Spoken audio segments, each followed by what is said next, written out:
السلام علیکم ورحمۃ اللہ وبرکاتہ۔ آج کا ہمارا ٹاپک ہے کہ کھڑے ہو کر پیشاب کرنا جائز ہے یا ناجائز، کن صورتوں کے اندر جائز ہے، کن صورتوں کے اندر ناجائز ہے۔ دیکھیے، اللہ کے رسول صلی اللہ علیہ وسلم کی روایتوں پر اگر ہم غور کریں گے تو اس سے ہمیں پتہ چلتا ہے کہ اللہ کے رسول صلی اللہ علیہ وسلم کا عام معمول یہ تھا کہ آپ بیٹھ کر پیشاب کیا کرتے تھے۔ ایک دو روایتیں ایسی ہیں کہ جس کے اندر اللہ کے رسول صلی اللہ علیہ وسلم کے متعلق آیا کہ اللہ کے رسول صلی اللہ علیہ وسلم نے کھڑے ہو کر پیشاب فرمایا، اور اس کی وجہ بھی یہ بیان کی گئی کہ ممکن ہے کہ اللہ کے رسول صلی اللہ علیہ وسلم کی کمر میں درد تھا، یا اللہ کے رسول صلی اللہ علیہ وسلم کے گھٹنوں میں درد تھا، یا جس جگہ پر اللہ کے رسول صلی اللہ علیہ وسلم نے کھڑے ہو کر پیشاب کیا وہ جگہ پر گندگی تھی، نجاست تھی، اس جگہ پر بیٹھا نہیں جا سکتا تھا۔ تو اس لیے اللہ کے رسول صلی اللہ علیہ وسلم نے مجبوری کی بنا پر اور مجبوری کی وجہ سے وہاں پر کھڑے ہو کر پیشاب فرمایا۔ اس لیے علماء نے لکھا کہ اللہ کے رسول صلی اللہ علیہ وسلم کا عام معمول یہ تھا کہ اللہ کے رسول صلی اللہ علیہ وسلم بیٹھ کر پیشاب کیا کرتے تھے، لہذا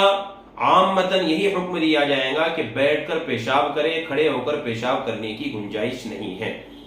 لیکن کبھی کبھار ایسا ہو جاتا ہے کہ جس جگہ پر آدمی پیشاب کرنے کے لیے ٹھہرا ہے وہاں پر بیٹھنے کے لیے کوئی جگہ ہی نہیں ہے، یا جگہ تو ہے لیکن اتنی گندگی ہے کہ ہو سکتا ہے کہ ہمارے کپڑے گندگی کے اندر ملوث ہو جائے، یا اسی طریقے سے کوئی انسان ایسا ہوتا ہے کہ اس کی کمر میں شدید تکلیف ہوتی ہے، وہ نیچے نہیں بیٹھ سکتا،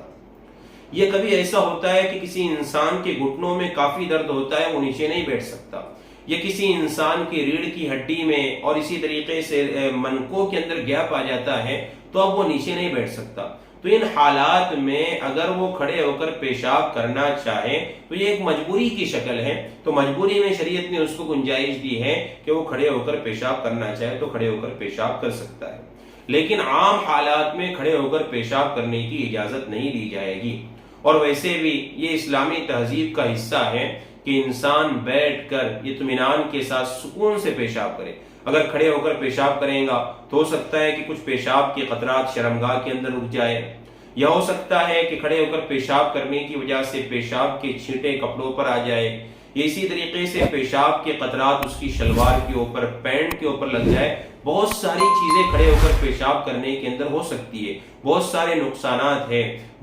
اس لیے عام معمول یہی ہونا چاہیے کہ انسان بیٹھ کر پیشاب کرے۔ لیکن اگر مجبوری ہے، تکلیف ہے، بیٹھنے کے لیے جگہ نہیں ہے، جیسے کہ آج کل جو پیشاب کرنے کے لیے جگہ بنائی جاتی ہے اس کے اندر آدمی بیٹھ کر پیشاب نہیں کر سکتا بلکہ کھڑے ہو کر ہی پیشاب کر سکتا ہے، تو اب ایسی اگر صورت آ جائے اور ایسی مجبوری آ جائے تو وہاں پر فقہاء کرام نے گنجائش دی ہے کہ آدمی کھڑے ہو کر پیشاب کرنا چاہے تو کھڑے ہو کر پیشاب کر سکتا ہے۔